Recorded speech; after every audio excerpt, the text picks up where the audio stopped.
I'm Jake. I'm Tom. And we are VIMTV, Velocities in Music. We're going to review a 2010 release by the Futureheads called The Chaos today. And this album, I tell you, this album caught me off guard because it's very good. And I wasn't, for some reason, I just wasn't expecting a lot because I knew it was kind of this 80s-esque new wave math rock type album. Typically not a style for me, but one thing, I'll just go out there and I'm just going to get my part out of the way. Okay. This extremely tight instrumentals.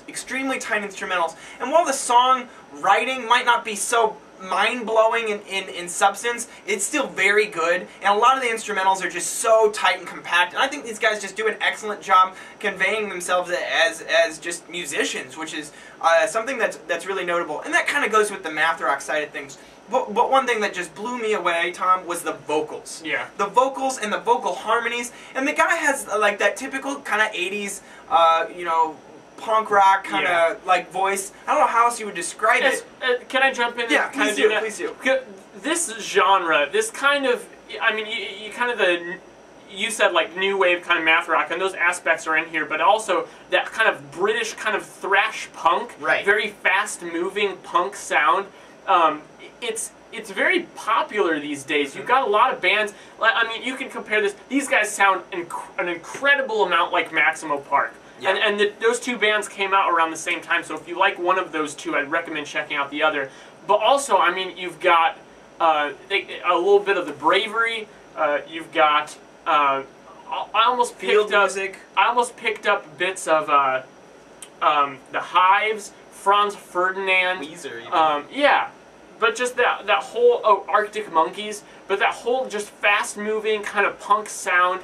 There's a lot of that today, and it's very influenced by a lot of stuff that was happening in the 70s and 80s. Stuff like Wire, stuff like the Buzzcocks, even a little bit of, well, Blur is kind of in the middle there, but some of the stuff Blur was doing. So, in a way, this isn't like the most original thing, but, you know, these guys are very good, and they're putting their own slight spin on it. Right. So, go ahead.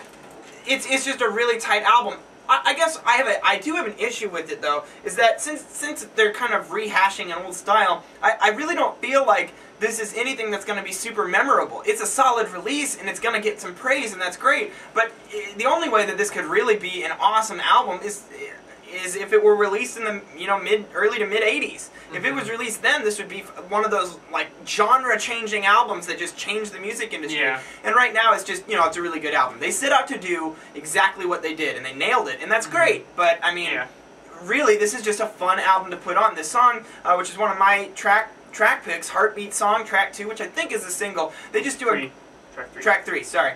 And it's just this. They move through these parts. It's just a typical, it's just one of those typically structured songs, but the way they do it and how they do the key changes and everything, I just really thought that they just exemplified themselves as musicians, and it was enjoyable for me.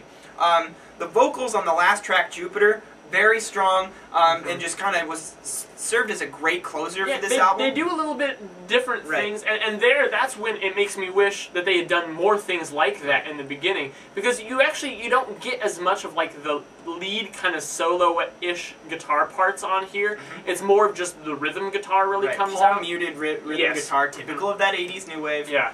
And Tom, I really don't know, what else to say. I guess what's going to hinder this for me is that, one, it's kind of a rehash style, and two, I really don't feel like, for me anyways, that a lot of these tracks stood out as tracks. I would have liked to see more dichotomy between individual tracks, kind of having the tracks gleam a little bit more and be I don't know, more stand out as opposed to the whole album. It flows very nicely as a whole piece, but just, there's a couple singles in there, but I want more out of this style to make me remember the tracks.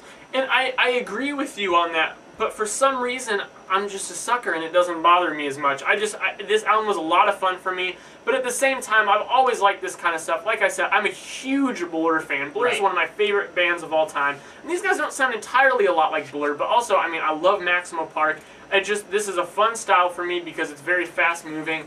The guitar is fantastic. Even the drums, and they mix up the drum production a little bit, add some electronic components in there. And it's just fun to listen to. But at the same time, while they have kind of perfected that sound, it is kind of limiting. It isn't, you know, it's not really shooting for the moon. It's settling a little bit, but at least, you know, at least they're doing something. Yeah. At least they didn't just. You're absolutely right that it's not groundbreaking. It's not going to be a completely memorable, life-changing album 20 years from now, but at least what they're doing well. Yeah, and I think that it's solid. I just feel like it's just not enough to really keep me going. I'm a little bored with it after a few listens.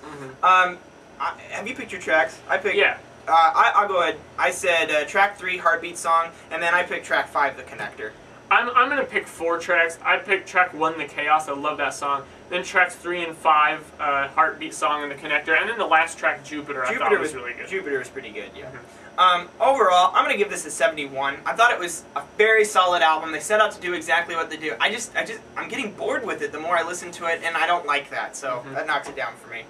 I think I'm going to give this an even 80. I really liked it. I don't think it's not even close to perfect, but it's good. It's really enjoyable. Yeah, definitely something that you should check out and at least familiarize yourself with the style. But that's the Futureheads, The Chaos. Tell us what you think about it at www.velocitiesandmusic.com. And that kind of wraps it up. I'm Jake. I'm Tom. We are VIMTV, moving music critique forward.